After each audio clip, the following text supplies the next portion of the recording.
The Lawrence family home was small but cozy. A single-story house with a crooked porch and carved shutters, it stood at the edge of the village, surrounded by an apple orchard.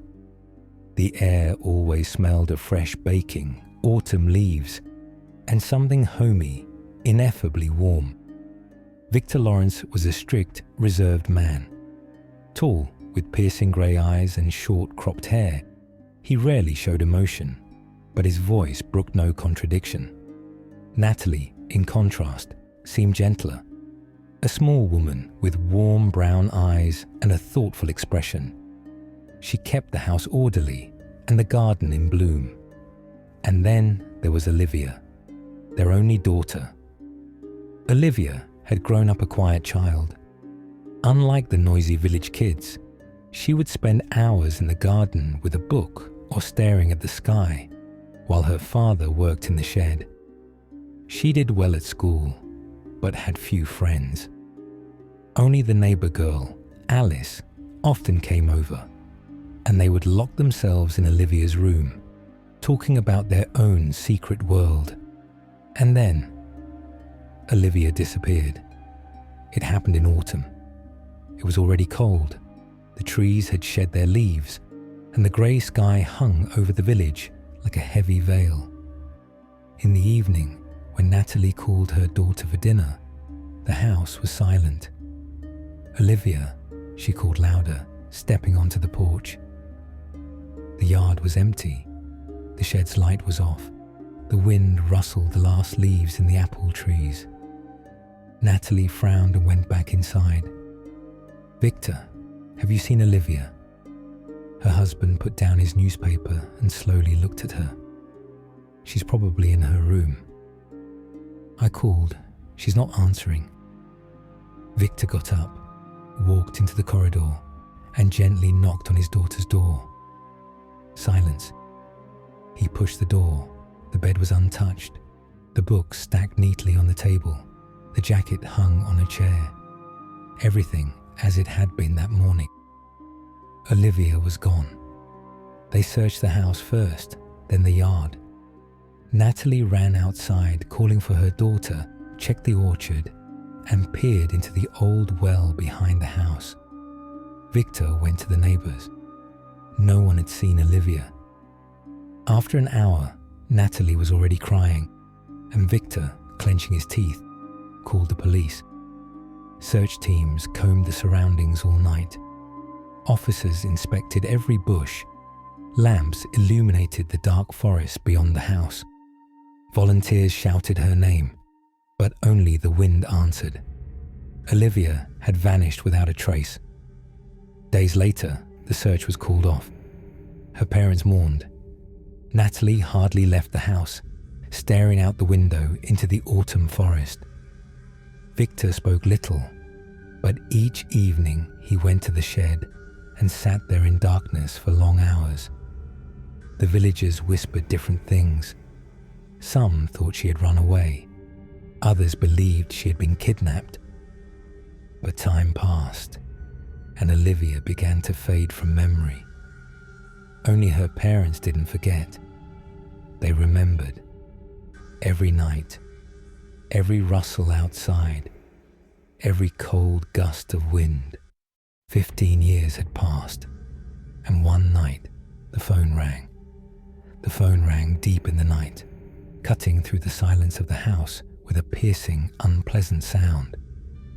Natalie shivered, pulling the blanket tighter around her shoulders.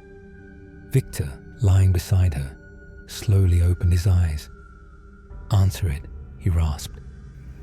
Natalie's hands trembled as she reached for the old phone on the nightstand. The screen showed an unfamiliar number. "Hello? Mom?" The air caught in her lungs. The voice was soft, barely audible through the static. Feminine, familiar. "Mom, can you hear me?" Natalie parted her lips but could not utter a sound. Her heart pounded wildly. "Who is this?" Victor sat up on the bed, breathing heavily. "It's me, Mom." The voice quivered. "It's Olivia." Natalie jumped to her feet, clutching the phone with both hands.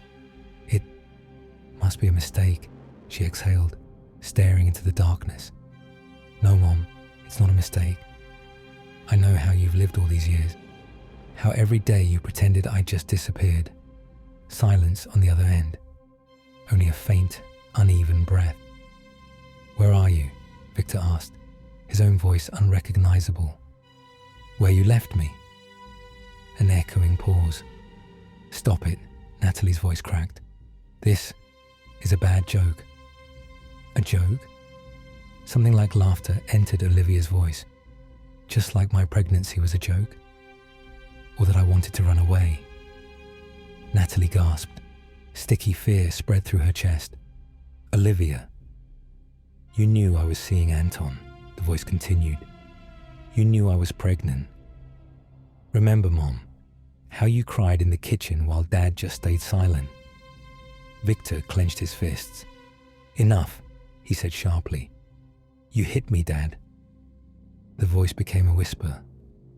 You said I shamed the family. That I had no place in this house. You're lying, Natalie shouted, her voice cracking. And then I said I would leave. Go to the city. Tell everything silence on the line. You couldn't leave, Victor said quietly. Yes, you didn't let me. A dull thump echoed in her chest. Natalie closed her eyes, trying not to remember, but the memory came alive. A cold autumn morning, a crying daughter, bloodied floor. You played your part too well, Mom. Olivia's voice was strangely calm. How you cried in front of the police. How Dad ran through the village, shouting my name. How you held my photo, giving interviews. Natalie's throat tightened. Olivia. Her voice was barely audible. On the other end, a quiet, dead laugh echoed again. Look out the window. Natalie held her breath. Dark night, shadowed garden, and a figure among the apple trees. A moment, and the phone slipped from Natalie's hands, thudding against the wooden floor. Her temples throbbed, cold fear curling around her spine like sticky fingers. This can't be, she whispered, stepping back. But Victor was already rushing to the window. He yanked the curtains aside. Outside, night. Black, starless sky, wind-torn apple tree branches, and the figure, clear, unmoving, as if rooted to the ground. My God! Natalie's lips trembled. Victor leapt up, grabbing the rifle from the shelf. Someone is playing with us. His voice shook with anger, but a primal terror raced in his eyes. I'll shoot. No. Natalie grabbed his arm. It's her. Nonsense. She's dead. She remembered every second of that night. Olivia stood at the doorway, backpack straps clenched in her hands. You won't stop me, her voice trembled, but her eyes held determination. I won't let you hurt me again. Victor stayed silent.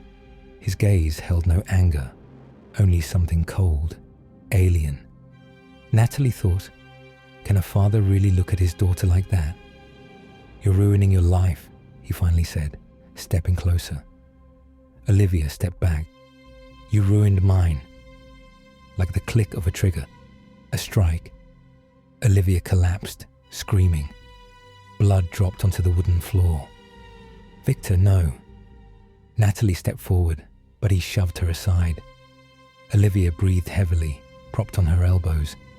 I'll tell everything, she whispered. Let them know. Let them know what you... She didn't finish. The second strike was precise, strong. Silence.